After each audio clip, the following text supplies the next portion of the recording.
Stephen Miran and the current US Treasury Secretary Scott Bessent are the twin pillars of Trump's economic team. At the time Miran wrote the Mar-a-Lago Accord, he worked at Hudson Capital Management, and the Accord bore Hudson's logo. Trump's campaign team features few academics, but many private equity managers. Miran joined Trump's campaign last year. The report served as his job application letter for the CEA chairmanship, akin to being Trump's chief economist. Initially ignored, the report now draws warnings from major Wall Street banks about the black swan risks it poses. Olivier Blanchard, former IMF economist, said Miran might be the most economically literate person in Trump's circle. Miran is quite mysterious, as we couldn't even find any photos of him with Trump in the media. The report centers on the dollar. You've probably heard of the Triffin dilemma, but there's also something called the Triffin boundary. Miran's starting point is precisely about the Triffin boundary.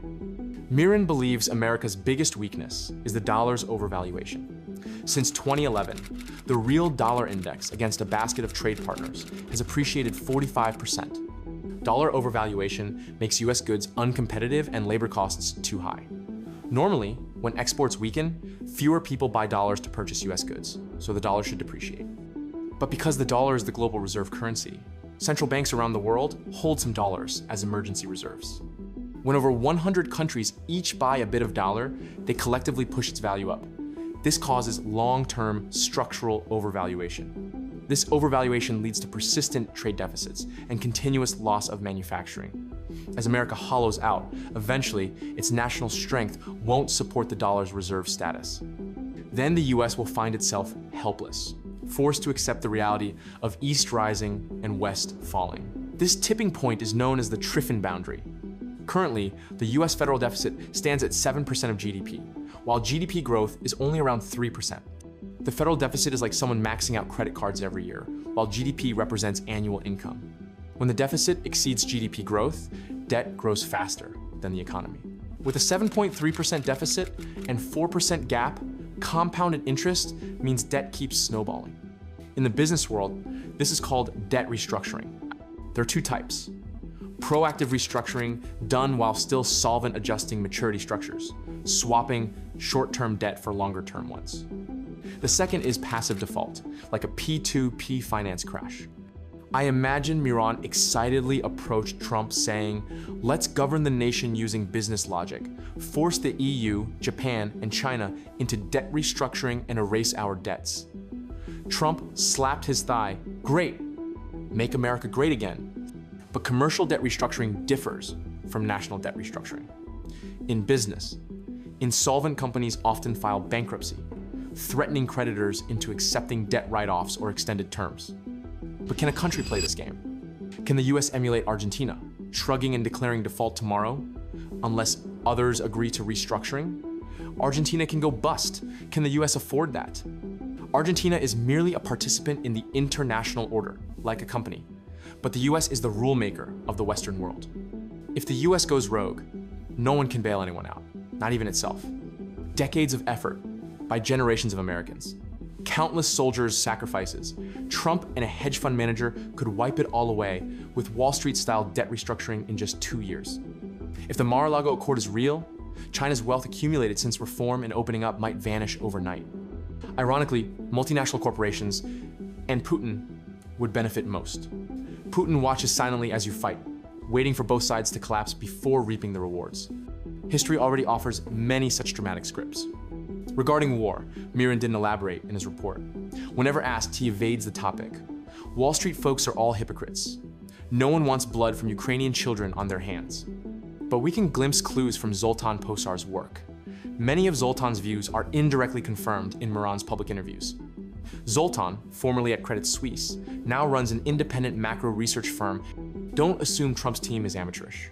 Some members are mediocrities, but others are strategists, which are plotting a grand scheme. Zoltan hopes the US exits its role as global security provider, retreating into a safety zone. Safety zones are capital goods. You must purchase US Century bonds, handing over your dollar assets to qualify for US protection. Member states can reborrow via collateralized Century bonds, occasionally receiving small allowances. The problem lies here. China and Japan both hold massive US debt. From resisting US exploitation, both share common interests. Between two evils, choose the lesser. Japan may reconsider, whether China's threat to Taiwan is truly imminent. For the US, how to persuade Japan, the second largest treasury holder, to hand over its citizens' hard-earned savings. If Japan signs the Mar-a-Lago Accord, perhaps when China invades Taiwan, Trump suddenly demands Japan sign the agreement before honoring the US-Japan Security Treaty. Then Japan will be left speechless. So Trump desperately wants China to invade Taiwan tomorrow. Besides monetizing security protection, the Mar-a-Lago Accord outlines 3 methods to loot the world. First, tariffs. Most major treasury holders accumulate dollar reserves through trade surpluses. So tariffs strike right at the heart. Note the difference between Miran and Navarro. Navarro focuses solely on tariffs, while Miran sees tariffs as a tool. Dollar depreciation is the goal. Confiscating treasuries is merely a method to safely devalue the dollar. Second, the International Emergency Economic Powers Act, signed by Carter in 1977, granting the president extraordinary financial powers to counter foreign national security threats. These include restricting or banning international payments or treasury transfers. Using this law, the US can fine all treasury holders, or worse, seize Chinese treasuries under the guise of anti-communism.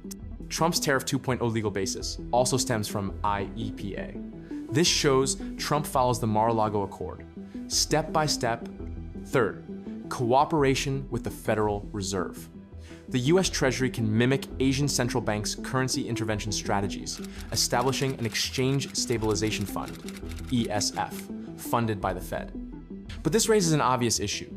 Where will funding come from for a trade deficit nation? If the Fed prints money for the Treasury, it ties the Fed's hands on interest rate cuts or even forces hikes to offset inflationary pressures. Higher rates mean a stronger dollar, contradicting the Accord's aim of depreciation. Trump is pursuing legal procedures to fire Fed Chair Jerome Powell, likely aiming to install a puppet who ignores inflation and forces the Mar-a-Lago Accord through. The Mar-a-Lago Accord selectively ignores benefits from dollar overvaluation. Cheap Chinese goods, pollution kept overseas, inflated stock bubbles, fueling tech, AI industries, and generous 401k. None of these points appear in Miran's interviews. Instead, he emphasizes pandemic-era vulnerabilities, like dependence on China's mask supply chain. Which approach suits Trump supporters better? Steady repayment or extreme pressure and robbery?